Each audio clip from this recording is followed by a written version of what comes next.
Buonasera a tutti, benvenuti su Telealto Butan, in onda con questa edizione straordinaria del nostro telegiornale per documentavius un fatto che è succeduto ieri sera a 10:30 di sera in quel di Trep, quando un grande schlag si è verificato appunto sabato 30 di marzo in località al Ciclamino, come che potessi udire in queste immagini che sicuramente avete conosciuto. Ha interessato che schlag la Val Pontaiba, un grande schlag che ha distrutto appunto la baita al Ciclamino di proprietà comunale in via Gosper e ha isolato una famiglia ed attività economiche.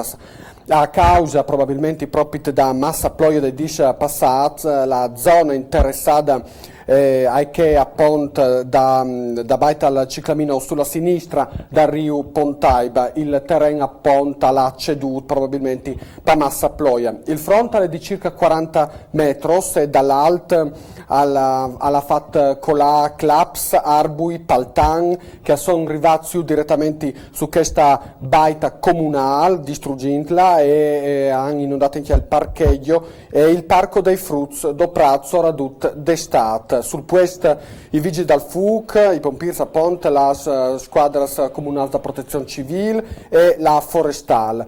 Il sindaco Maurizio Plos è subito intervenuto e ha dichiarato che la frana ha spostato tantissima terra e anche a Clapons e che sarà difficile in tal curto tornare a ripristinare il DUT. Il D di Pasqua, la protezione civile regionale ha dichiarato il stato di calamità naturale. I lavori di ripristino cominceranno appena che la zona sarà messa completamente in sicurezza e non saranno possibili atti pericoli appunto per gli operari che lavoreranno. Vi lascio con queste immagini che si commentano di Bessola che vi mostrano appunto che fronte di 40 metri, le immagini sono state schiappate dal D di Pasqua proprio dal nostro Tita Muser. Continuiamo io di allora queste immagini e vi saluto, grazie per l'attenzione che ci avete prestato. Mandi.